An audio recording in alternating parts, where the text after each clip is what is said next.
अपने आप को ज़्यादा ज्ञानी और शहाणे समझ रहे हो तो आपके कहने से आप ज्ञानी नहीं बन जाते।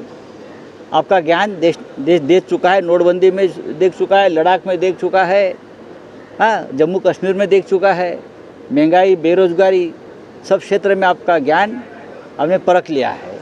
राहुल गांधी देश का नेतृत्व करेंगे और हम सब उनके साथ हैं। इलेक्शन जो आएंगे वो फेवर रहेंगे, लेकिन मोदी ऐसे कह रहे कांग्रेस का नामो निशान गायब हो जाएगा। देखिए, मैं 10 साल से हम लोग की बात सुन रहे हैं कि कांग्रेस मुक्त भारत, लेकिन जैसे जैसे चुनाव होते हैं किसी राज्य में तो कांग्रेस तो बढ़ती जा रही है और मोदी जी का पराभव हो रहा है। कहाँ है बीजेपी? बीजेपी ना केरल में है, बीजेपी ना पश्चिम बंगाल में है, ना तेलंगाना में है, ना आंध्र में है, ना तमिलनाडु में है, ना उड़ीसा में है, ना कर्नाटक में है। आप मुझे बताइए बीजेपी कहाँ है? लोगों ने तो भारत को पहले से बीजेपी से मुक्त कर दिया है। जब 2024 में हमारी सरकार आएगी केंद्र में तो हमारी ये भूमिका नहीं रहेगी कि हम बीजेपी मुक्त भारत करना चाहते हैं। हम बीजेपी को रखेंगे अपोजिशन में और उनको आईना दिखाते रहेंगे आपकी क्या गलतियां थी। ये देश लोकतंत्र के आधार पर चलेगा। मोदी जी का लोकतंत्र अगर अलग होगा, मोदी शाह का, तो हम उसको उखाड़ देंगे। पहली बार ऐसा हो रहा है कि रिटायर्ड राष्ट्रपति को गुजरात कभी मिलने जा रही है। ये भी डर है। जो राष्ट्रपति भवन में थे तब उनको कोई मिलने नहीं जा रहा था, उनको कोई महत्व नहीं मिल रहा था राष्ट्रपति को। ना आज के राष्ट्रपति को आप महत्व दे रहे हो, लेकिन अचानक से आप पूर्व राष्ट्रपति के घर में भागम भाग कर रहे हो। स्वार्थ के सिवाय ये लोग कुछ नहीं करते।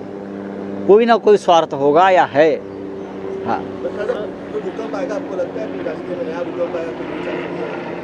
मैं इतना ही कहूँगा, भूकंप 2024 में आएगा और उसमें सबसे बड़े कैजुअलिटी बीजेपी को होगी और मोदी और शाह जी को होगी। राहुल जी के नेतृत्व में हम सब लोग इस देश में इंडिया अलायंस चुनाव लड़ेंगे और जीतेंगे। बोलिए। पिछले आपकी जन्मदिन था, जेल में गया, फैमिली के साथ में, आपको निष्ठावान का एक नॉर्मल टैग मिला हुआ है, लोग सेलिब्रेशन करने के लिए बोला जा रहा है, किस तरीके से आप देखते हैं? देखिए, कुछ याद है आपकी? हमने हमेशा शिवसेना के साथ हमारी पूरी ज़िंदगी बिताई है, मैंने और मेरे परिवार ने। मेरे पिताजी भी थे बाला साहब के साथ, शिवसेना के साथ हम भी रहे, मेरे भाई भी शिवसेना के एमएलए है और आखिरी सांस तक हम शिवसेना के साथ रहेंगे, चाहे कितने भी संकट आए, हाँ, तूफान आए, मैं मेरे पार्टी के साथ और ठाकरे परिवार के साथ रहूँगा। सत्ता आती है, सत्ता चली जाती है, संकट भी चले जाएंगे। Thank you. अगर कांग्रेस होती तो राम मंदिर नहीं बनता, तो जो वहाँ के लोग हैं वो बीजेपी को वोट दें ताकि अगर सुप्रीम कोर्ट के न्यायमूर्ति रंजन गोगोई नहीं होते, जो आज बीजेपी के समर्थन में राज्यसभा में गए हैं, तो राम मंदिर नहीं बनता, फिर एक बार लड़ाई करनी पड़ती।